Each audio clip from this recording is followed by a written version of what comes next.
please. Roll call today. In attendance, we have Roland Mayhew, Jane LaRoche, Here. Michael Dellavecchia, Marcia Hayward, Here. myself, zoning technician Scott Pelchat. All right, since there's only 4 members here tonight, I don't foresee it, but if there is a tie vote, since we don't have an odd number, an alternate, it would be a no. So you have the option of going ahead or coming back next month. Mr. Bulliard, if you wanna, Attorney Bulliard, if you come up, please. Tell I us did how we call can help this you. morning about this situation. I didn't know until right now. Yeah, You will get a strong talking So you would get, ordinance is 3 though, out of the 4 of us, Yeah, but if it's right? 2 to 2, Yeah. I guess we're gonna go for it. thank you. Yeah. When you're ready. Go ahead, sir. Okay, all right. My name is Attorney Phil Brouillard. I'm here representing Kevin Shaw. Want to wish you and the board and staff a very Merry Christmas, and we hope that you can grant Kevin an early Christmas present by granting all his variances tonight. It's an interesting situation. It's a very small cottage that used to be a guest house to one of the houses on either side. And we're here for 4 variances. ZO 2023, which is 0111, which is a shoreline setback, a ground, a front setback 00133, a side setback 00144, and a land lot coverage, which is 0112. Basically, what I'm gonna do is have Eric Buck go through the existing site plan, go through his shoreline protection permit, which he's obtained from the state, and also review with you the proposed plan, which we've presented here. And then I will go back through the variances, through the variance criteria on each application. My suggestion, Mr. Chairman, is to let Eric make his presentation, because there's a commonality of facts here. And then what I would suggest is that we address any questions that you have, or me or Eric, and then I would go through the variance criteria individually for each application. Very good, Phil. Okay. Eric? We now have Good evening, 5 members. Mr. Chairman, Yes. members of the board. My name's Eric. One Buck. moment, Eric, I Yep. just want to make a record that Mike Foot has arrived, so Oh, we do have a 5. quorum. Excellent. Very good. Thank you. I'm a landscape architect with Terrain Planning and Design. So we put together the site plan and New Hampshire Department of Environmental Services shoreline application a few months ago, and have prepared the plans that you have in your packet for the variances. So just briefly, high-level overview of the existing site. You can see here in orange the existing cottage. Our red line here outlines the property boundaries. The 50-foot setback from the shoreline, reference line shown here in dark blue, has just a small corner of the lot that is actually outside of the 50-foot shorefront setback. There's a couple of unique characteristics of the site other than it being very small. The driveway access is actually through an easement on the property adjacent, which is owned by the city. And then there is an enormous 30-inch culvert that comes through the city's property, through Mr. Shaw's property, exits into Opeechee Bay, and then that itself holds a wide, 15-foot wide easement through Mr. Shaw's property. So, in a sense, even just reconstructing the house in its existing footprint would have been challenging, and we'd be here for variances for that purpose. The proposed project involves raising the house, constructing a new residence for Mr. Shaw. We've moved the living space further back from the waterfront. It still falls, as the existing house does, within the 50-foot setback. In order to avoid the drainage easement and the drainage pipe, the house had to shift over closer to the side yard setback. So that is what is creating the need for the side yard setback variance. In totality, being a very small lot, it's difficult to meet the green space requirement.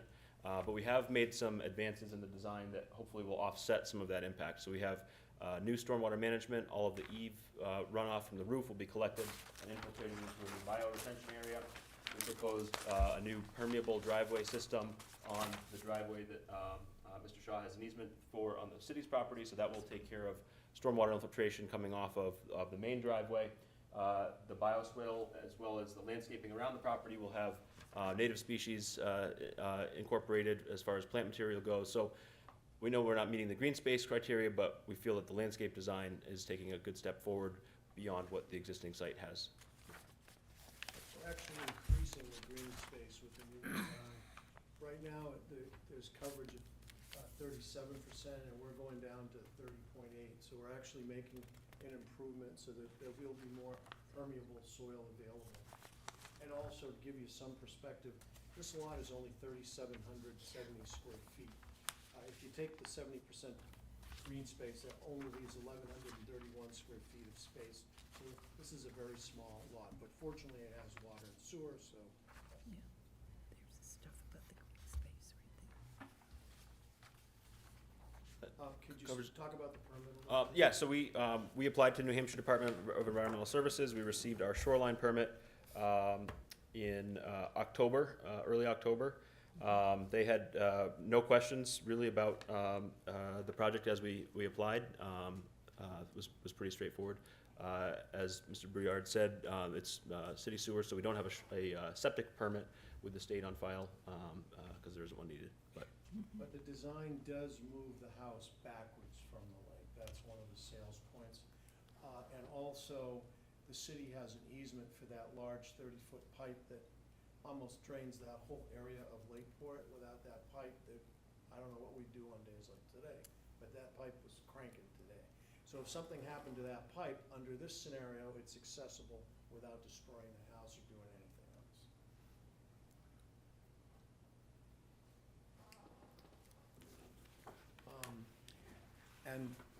That's why we're here, and I can go through, obviously, you can understand that all but 71 square feet out of the 3,700 square feet is outside the shoreline zone.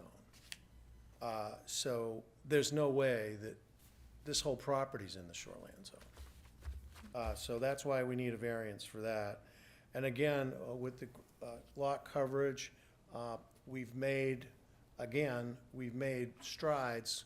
We've picked up about 7 or 8% from what we've got now to what the design is through the impermeable surfaces. But obviously, there's no way with 1,131 feet of developable area that you can meet that. Right now, the side setback isn't met. It's not met now. It's not going to be met on what we're asking for. We have about 50 more square feet than we have now in the setback area.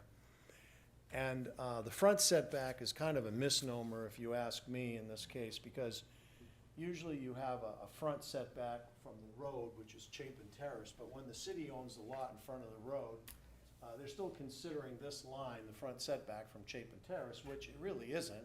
It's really behind the city's lot, and there's no frontage on the road, so that one, to me, is kind of, I agree. If there's no questions specifically of Eric, or the existing conditions, or the plan, my proposal would be that I start going through the variances. And before I do, I want you to know that there is a somewhat repetitive nature to some of this that can't really be avoided, and I apologize in advance. Very good, Phil, go ahead. This is the variance for, I call it variance number 1. It's within 50 feet from the lake. It's Z02023-0111. And again, this property is in the SFR Water SPOD district. It is quite a unique property.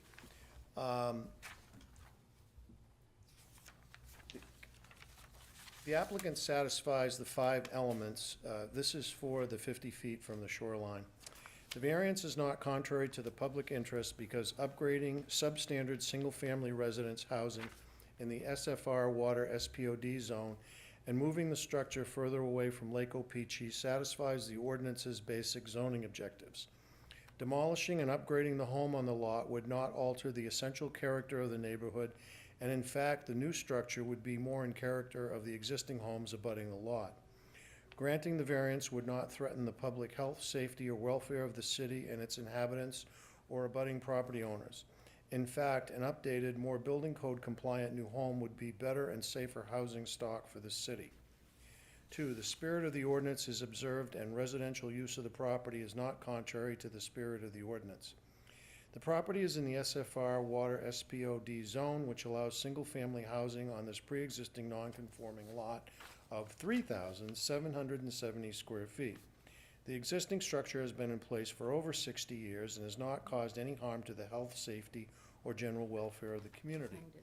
Allowing this variance to replace the existing home with a new home will have no adverse impact to the health, safety, or general welfare of the community. It also allows the pre-existing non-conforming use of a residential home on a small 3,770 square foot non-conforming lot. The zoning ordinance specifies a minimum distance from the lake to prevent congestion, overcrowding of land, and establish a consistent distance that houses are set back from a water body to preserve water quality. In this case, the entire pre-existing non-conforming lot, except 71 square feet of the lot, is located within 50 feet of Lake Opeechee. Thus, the entire lot of 3,770 square feet, less 71 square feet outside of 50 feet, 3,669 square feet, or 98% of the lot, is located within the 50-foot setback from the lake. This pre-existing non-conforming lot has supported a residential house with city water and sewer for over 60 years. Granting this variance would not result in overcrowding, and the subject is located behind of and out of sight of abutting properties. The subject also has city water and sewer such that granting the variance will not damage the water quality. 3, substantial justice is done. Analysis by the ZBA compares what applicant stands to lose or gain against what the community, taken as a whole, would lose or gain. If the loss to the individual is not outweighed by a gain to the general public, then that constitutes an injustice that granting a variance would be able to remedy. This proposal is a win-win, a gain to the applicant and a gain to the public to improve the structure on the lot and move the structure further back from the lake and allow continued utilization of this pre-existing non-conforming lot. The value of surrounding properties is not diminished. It is clear that the existing dated guest cottage is dilapidated and in need of replacement. Surely no doubt exists that a new building code compliant structure would be an asset to the neighborhood and would be a positive influence on surrounding property values. 5, literal enforcement of the zoning ordinance provisions would result in an unnecessary hardship. Unnecessary hardship only exists if it is derived from the special conditions of the property which distinguish it from other properties in the area. This property has several unique attributes that contribute to the need for a variance. Those attributes are unique within the context of the neighborhood where the property is located due to the fact that the city of Laconia owns the lot in front of subject, and subject has no frontage on Chapin Terrace, but a right-of-way across the property, the city property for access, and the city has a large 30-inch drainage culvert that runs from Chapin Terrace all the way down under the lake to the subject property driveway and terminates about 20 feet from the shoreline under the lake. Most importantly, in this case, the entire pre-existing non-conforming lot, except 71 square feet of the lot, is located within 50 feet of Lake Opeechee.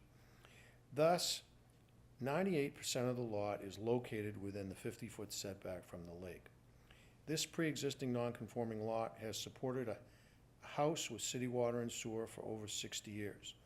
Granting this variance would not result in overcrowding, and the subject is located and out of sight of abutting properties.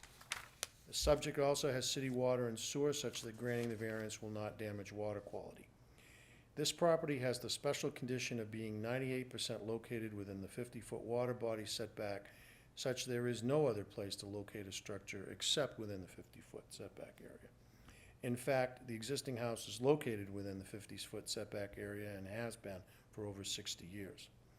There are no properties in the neighborhood that are almost totally located within the 50-foot setback from Lake Opeechee that are small 3,700 square foot lots that have no road frontage and an easement for a 30-inch drainage pipe running down it.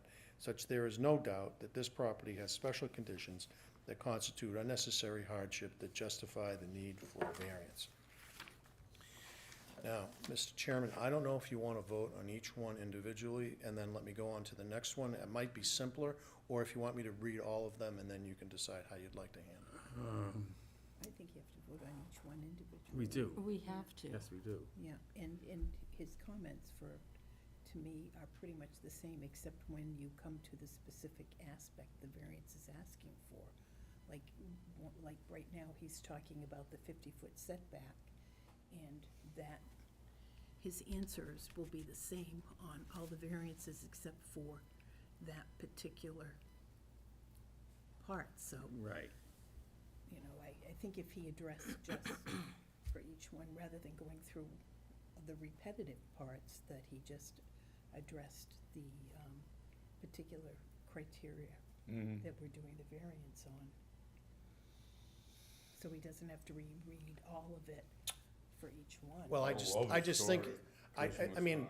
based on what you're saying, I think if you voted on this one, Yeah. I could kind of abbreviate my comments, subsequent ones, but you had to hear that I- first. And you know what, with due diligence, Yeah. and I hope everybody else did also, were able to read through this. Yeah, You know, so there's familiarity with it.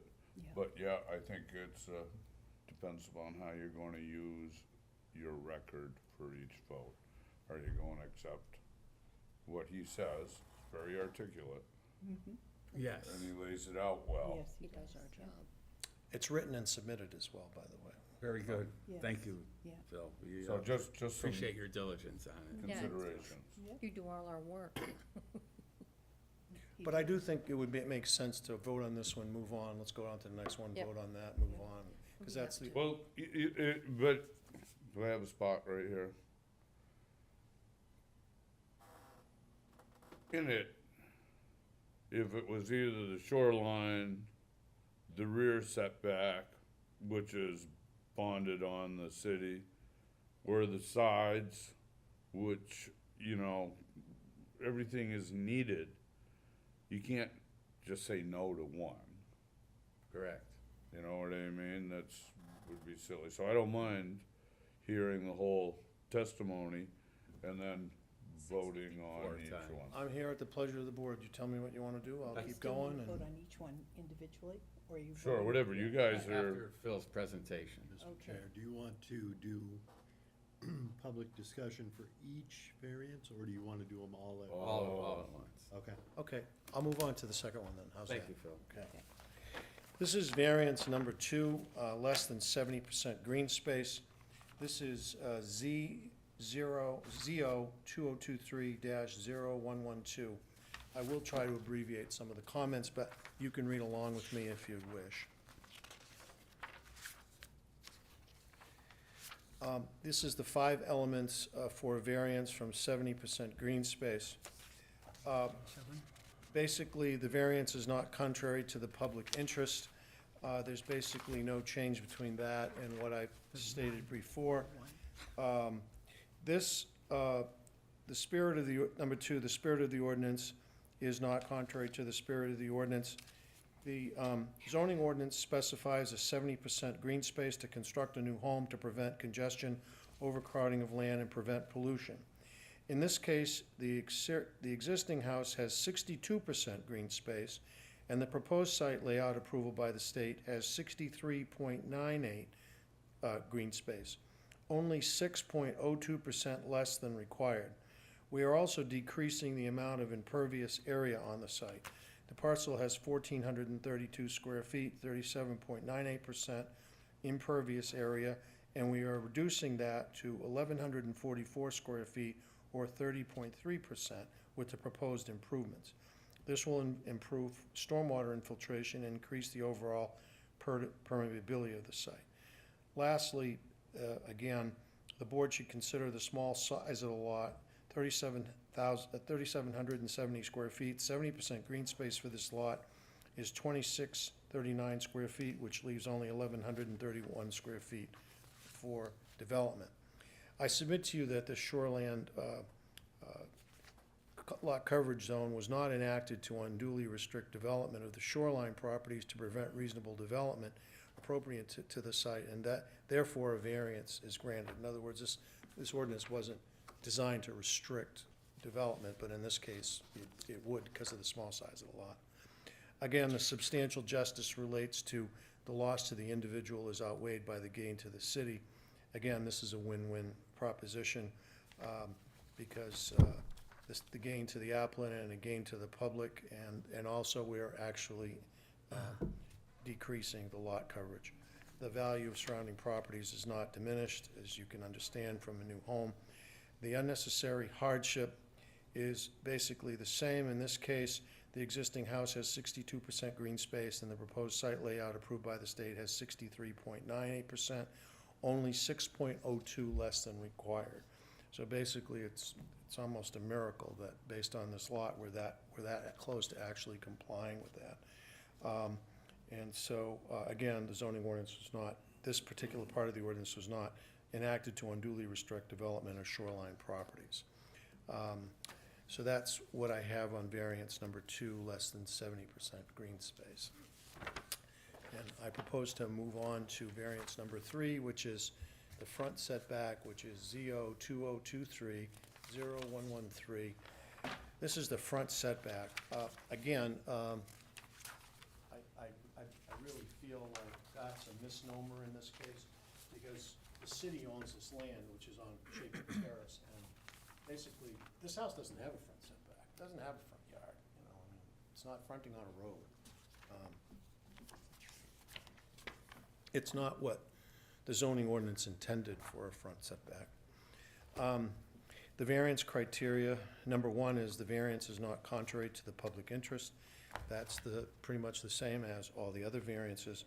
The spirit of the ordinance is observed, and residential use of the property is not contrary to the spirit of the ordinance.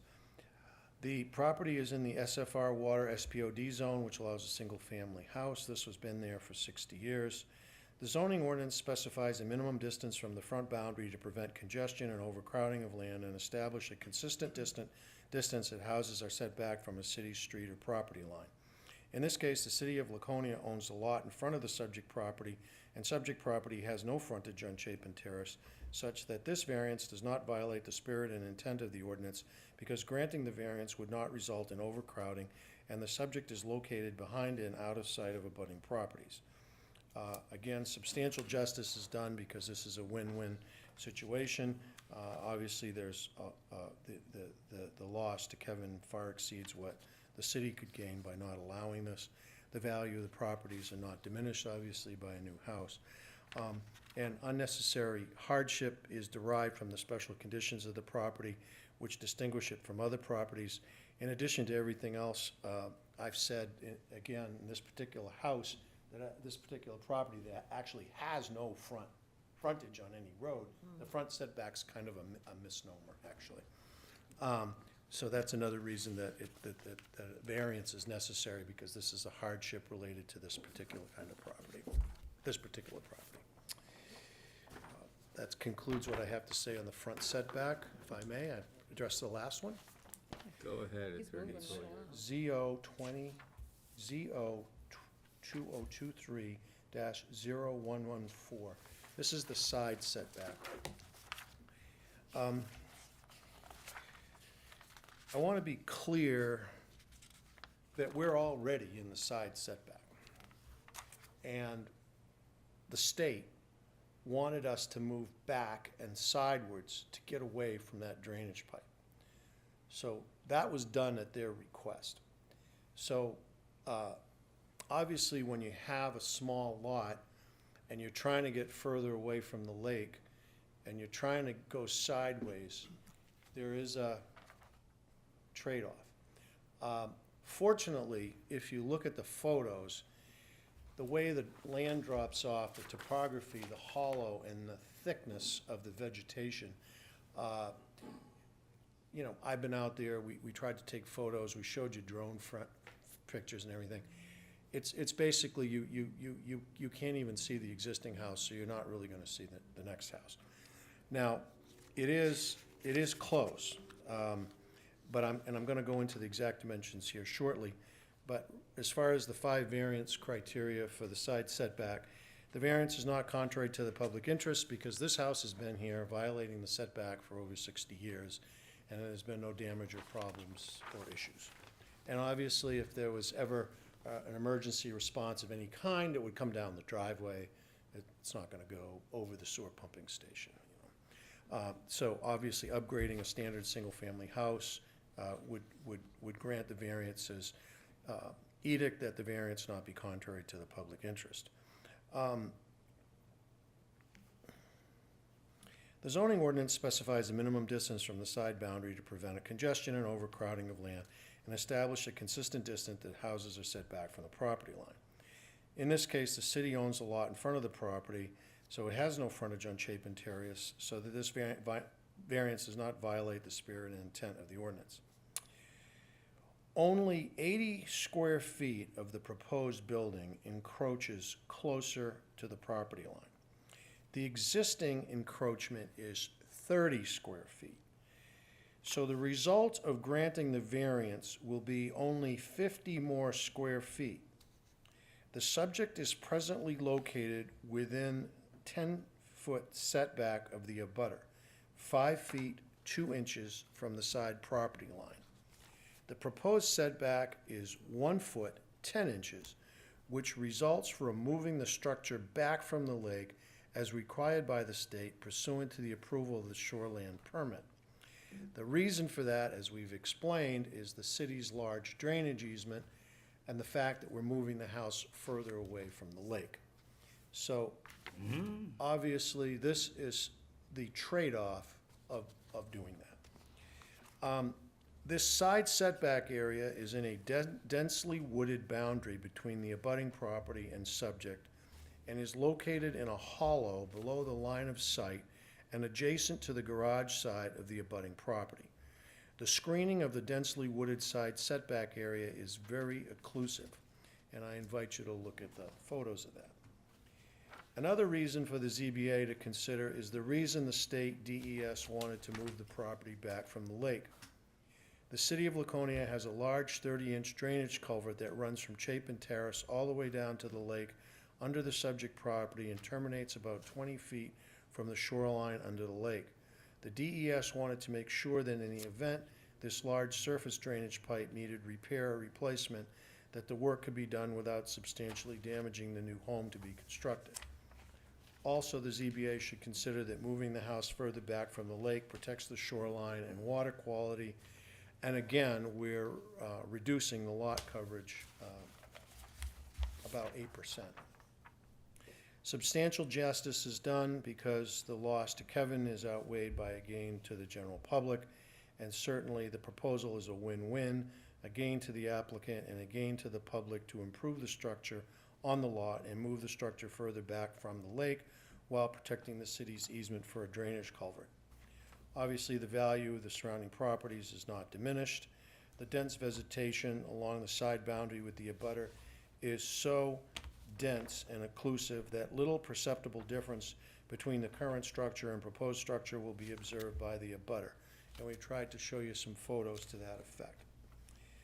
Unnecessary hardship only exists if it is derived from the special conditions of the property which distinguish it from other properties in the area.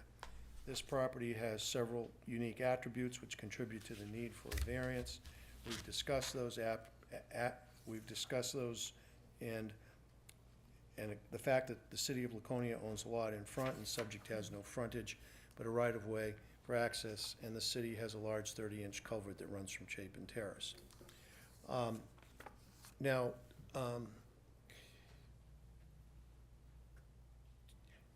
I think you guys are actually being asked to deal with some sins that someone else created, because at some point this came before the planning board, and at some point this lot was granted subdivision approval.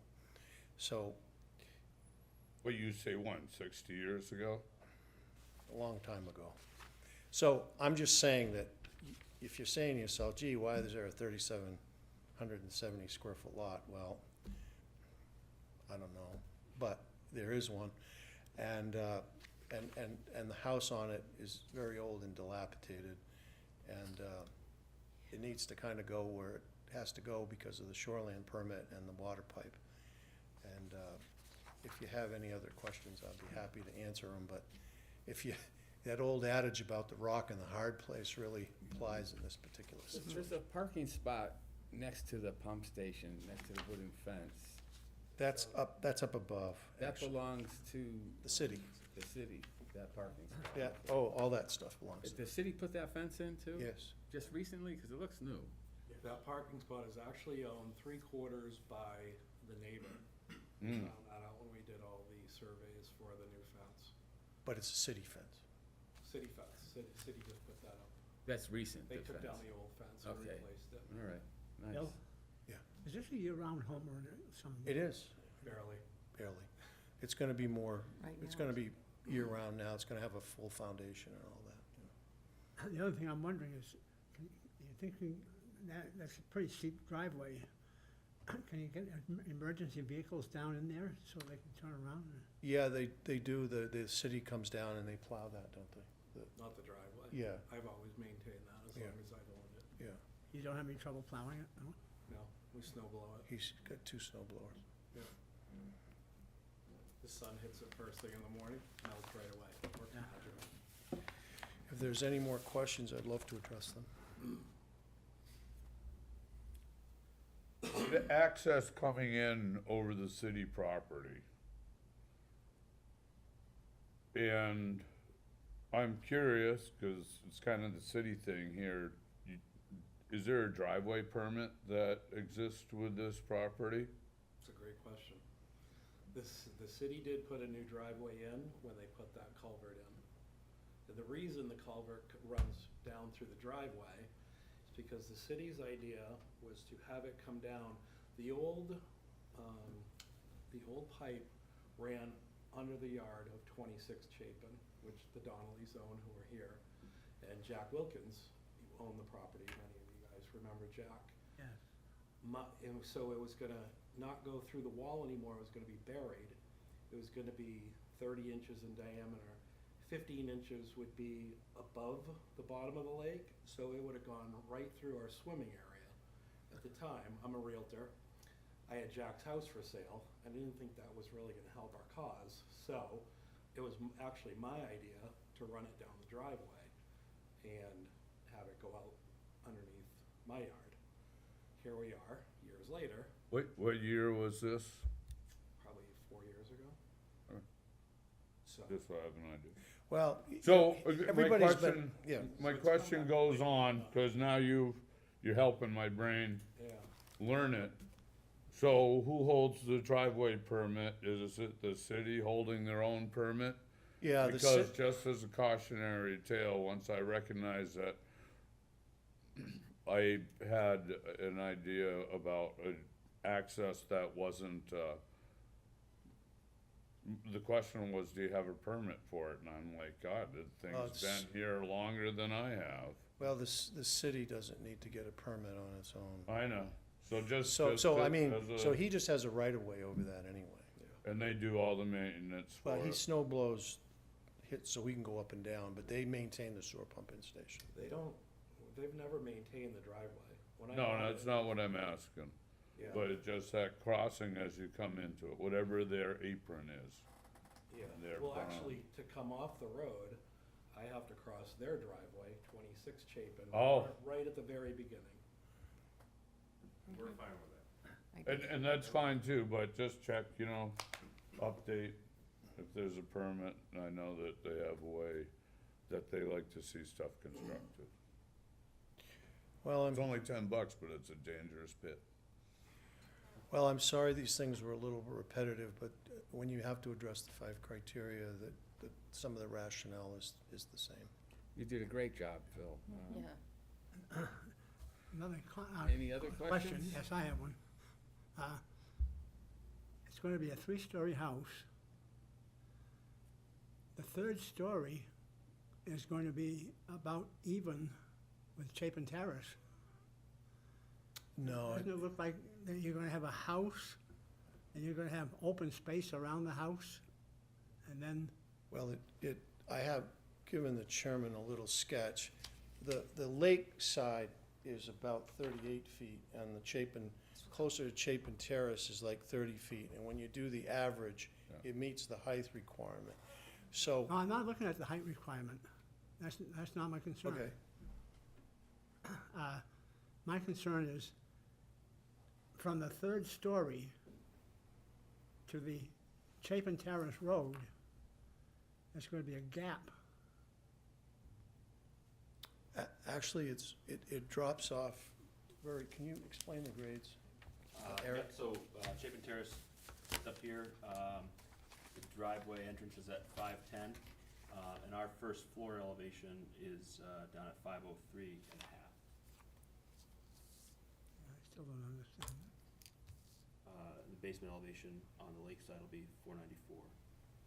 And all that fence and the whole sewer pumping station and everything's still gonna be in front of the house.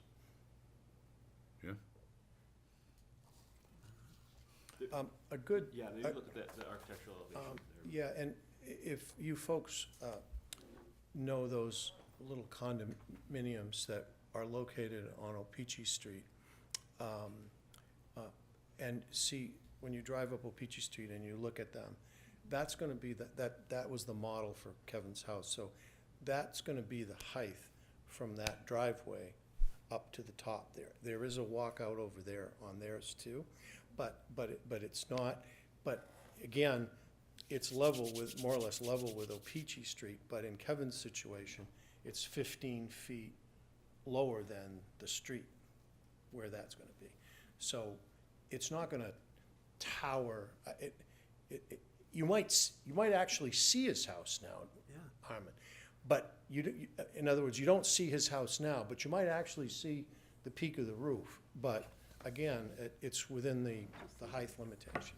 Did that answer your question? I've walked Chapin Terrace and Elm Street, It's a nice walk. Washington Street for years, because I live up there. Yeah, They can And, average it, and if they I average never knew the house was there. I know. Well, you might know it's there now if you approve it tonight. It hides right down below the fence. That's a It's crazy kind of a driveway. hidden little gem. That's allowed, then, so ask him. Can you explain, this averaging process Yeah. with height? I think I'd rather let Scott do it. It's done by the building department where they take the averages of the heights at different points. Yeah. And it becomes a menial average of the, we'll say the four corners. Yeah, So if you have one side that's 27 feet, depending on how the grade is, the other side could be slightly higher, it's the average overall. and that's an acceptable practice. Since I started here in January, they've been using it in the building department. And they've been I've using it, heard they've been using it for years and years and We're years. talking about 60 feet, what's 60 feet, right? And you can look at Sunrise Towers, and some of it is taller Yeah. than 60 feet, but when you go up on the hill, Yeah. it's less. Yeah. So they use the average gradient to come out. That's correct, absolutely, 100%. Does that, Good example. does that answer your question? But I just wanna make sure, being new to this process, that if that's the way they do it in the building And- department, And if something comes up, that would trigger another variance for them to act on. okay, so therefore it's acceptable with them, so therefore it should be acceptable with us. But Anything- we do have oversight, and this is the spot to ask the questions. Definitely. I mean, we're just asking for what everybody else gets, that's. Right. Yeah. And standard operating practice. Okay, thank you. Any other questions from the board? You wanna take a rest, and we'll see if the Donnellys wanna talk to us? Just to say, we've been Kevin. Come on up, sir, please. Oh, sure. Introduce yourself for the, Yeah. Just for fun. My name is Rick Donnelly. That's my wife Deanne. We live at 26 Chapin Terrace, and we have since about this time in 2015. So we've been Kevin's neighbor for 8 years. He was good enough to spend a lot of time with us going over the plans. We're not only accepting of what he wants to do, we're excited about it. I think it's going to be a big benefit for the neighbors, or the neighborhood, and certainly our house value, and we're hoping it gets approved. Very good, Mr. Donnelly. Thanks for your input. Alrighty.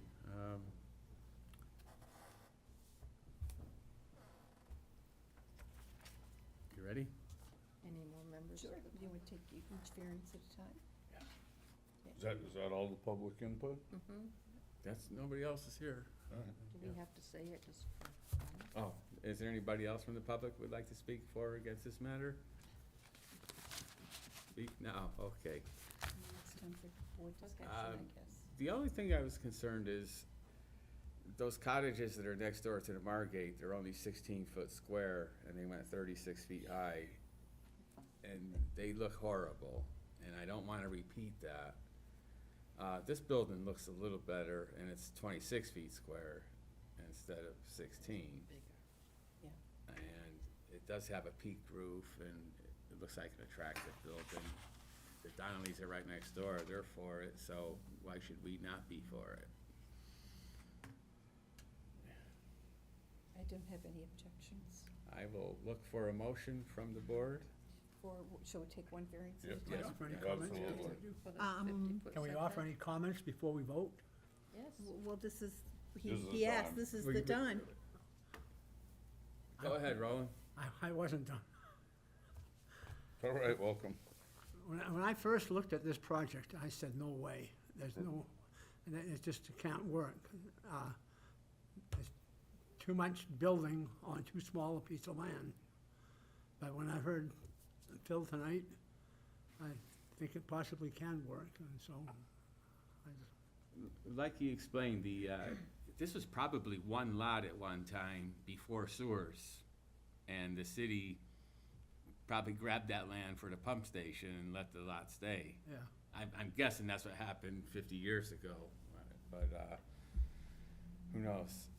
But you could almost say that pump station land is part of this lot, you know, so it's really not that compact Yeah.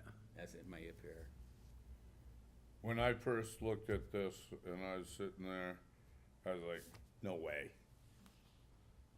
But you can't, one of the things I've learned about ZBA is you can't be that way. And my wife says, well, you gotta go listen to it.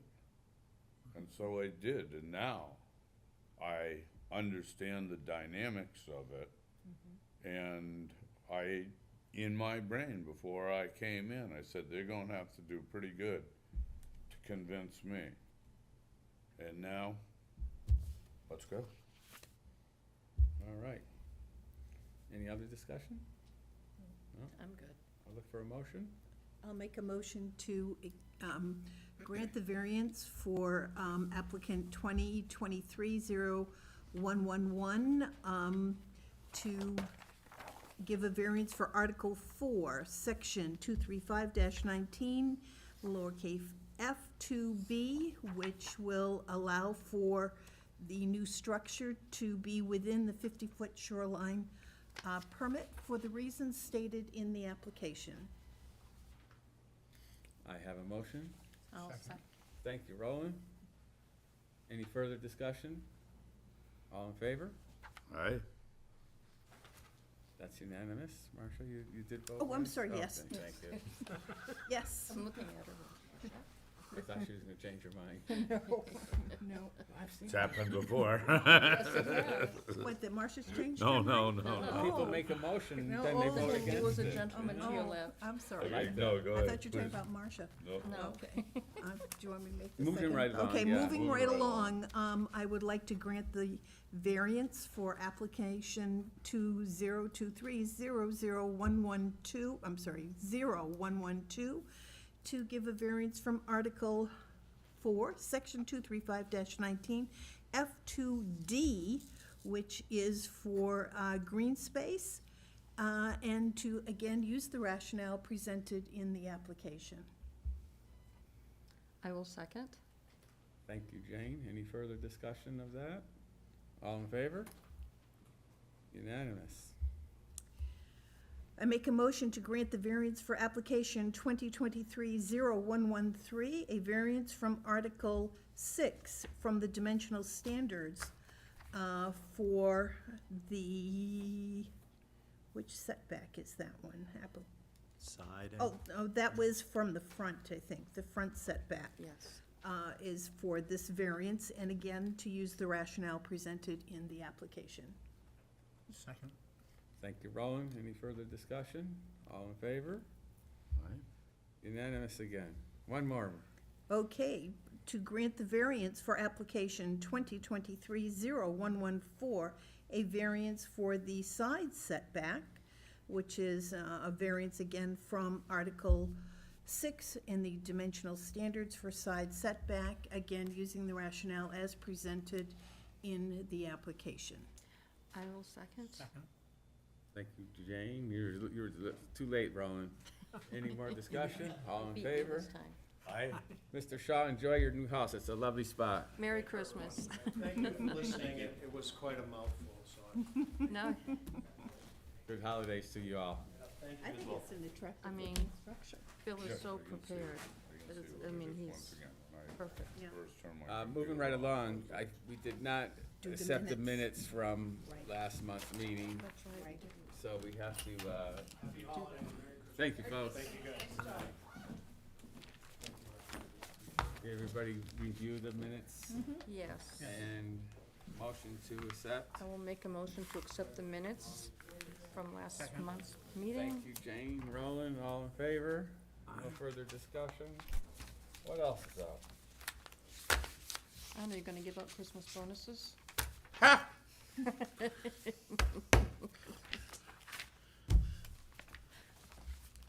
I just want to thank you all for being here tonight. It was a lovely, quick meeting. Probably broke a record. Probably, yeah. We're adjourning at 7:20, yes? 7:20. It took us almost an hour to go through that. That was a lot of Got talking. a lot of reading Yeah. to do. Phil does a good job. He does. He does. crosses every T and dots every I, and I'm